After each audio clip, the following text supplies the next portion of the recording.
Hello everyone and welcome to another episode of Tech Gamers World. In this video, I'm going to show you my personal video game live streaming setup. So stay tuned, we'll be right back. Let's do this.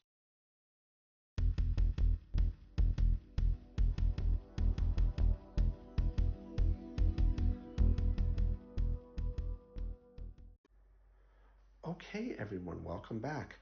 So before we get started here, if you could do me a quick favor, please click that like button, follow, subscribe to me here at Tech Gamers World. That would be totally awesome.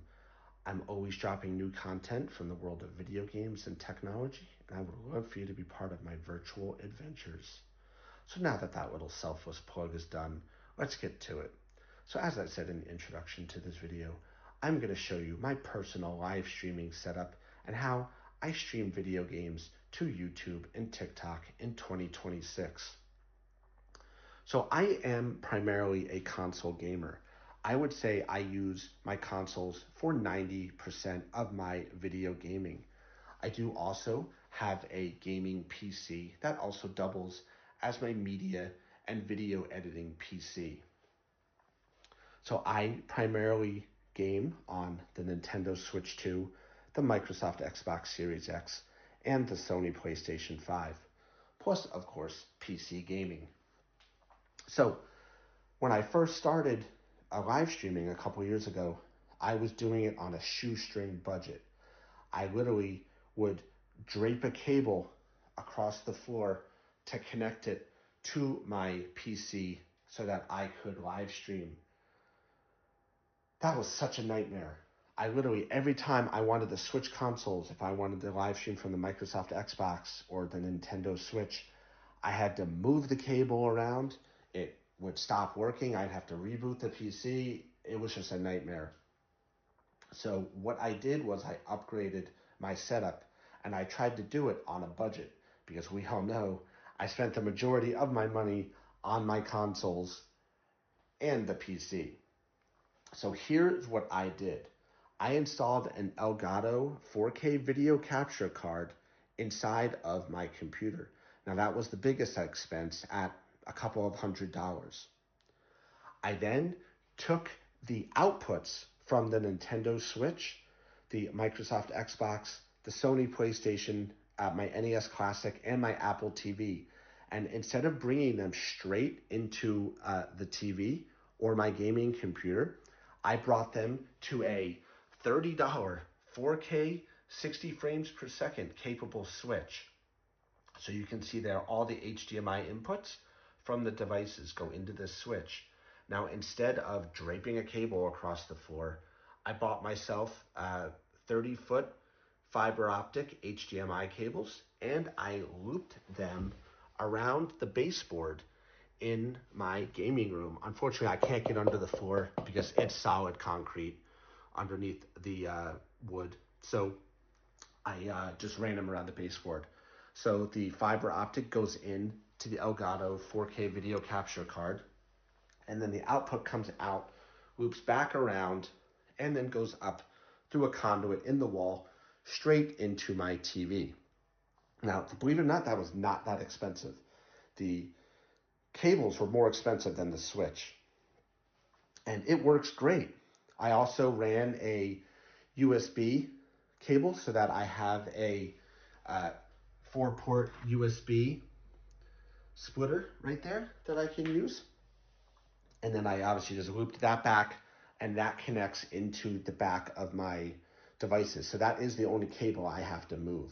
If I want to connect it to the Xbox, the Nintendo Switch, the PlayStation, I do that. I very rarely ever move that though. It was just something I did because I found myself when I used my flight stick for my flight simulator games, I was having to drape that cable across the floor, which was just a pain. So that is the basic setup. Now, what does this setup allow me to do? So I'll show you here. So with the 4K splitter here, as you can see, it is on input 3. I'm going to change it to input 4, which is my Nintendo Switch 2. Now you will see here that the Nintendo Switch 2 is showing up. And if we look back at the computer here, you will see the Nintendo Switch 2 screen. And then again, I'll show you one more time here. So I can switch it back to the Sony PlayStation 5, which is input 3. And we can see here, looking at the PC, there it shows back up, back on the TV here. There you go. This is a latency-free setup. It allows me to quickly and easily switch the input so I can live stream from all these video game consoles. Now, showing you here my PC setup. It's basically a standard PC setup here. I've got 3 4K capable 27-inch monitors mounted on a stand here. I typically use 3 applications really on the computer. I use OBS Studio for video game recordings and live streaming to YouTube.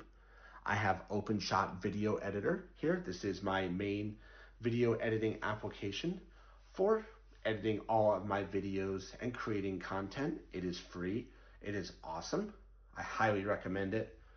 I also have TikTok Studio here on this one. This is what I live stream to TikTok from. And this works great. It gives me a solid connection with no cables, no mess. All I gotta do is push a button.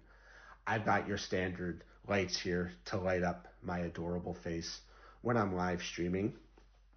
I've also got some ambient lighting in my media game room here from Deck Talk here. I've got some corner lamps. Here's one here.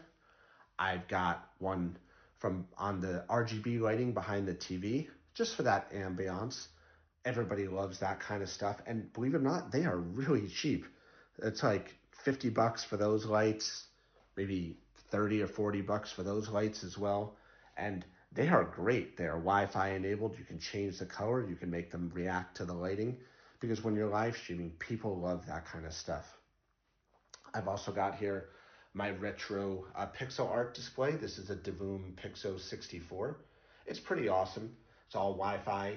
You can make your own graphics. There's tons of user community made ones. What I did was I mounted all my controllers on the wall here with just really cheap controller mounts I found on Amazon. Same thing for the headphones here. Just for that look, and obviously management because I have a ton of controllers here. Over here, I've got the same thing, just another light for ambiance, and of course, my sleeping dog, which everybody loves. I've got a little setup on top of here, shelf that I keep all my stuff on. I have a Nintendo Entertainment System that I found at a garage sale that I got for $50. It is in perfect condition, worth probably hundreds. It's awesome.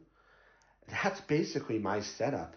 I tried to do this on a budget because, like I said, the majority of my spend was for the video game consoles and the PC. So I would say my live stream setup here, just the switch, the cabling, and the internal video capture card was probably the whole thing, I would say around $500. I've also got some microphones here that were received and I reviewed, so they were donated to me. They are pretty nice. I do the majority of my gaming on my headset here as well. I find that just to be easier and overall better sound quality. And so that's it. That is my live stream setup here. I hope everybody enjoyed this video.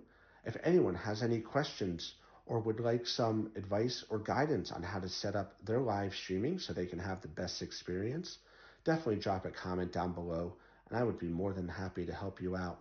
As always, if you could please click that like button and subscribe to me here at Tech Gamers World, that would be totally awesome. And I will see everybody around. Keep on gaming.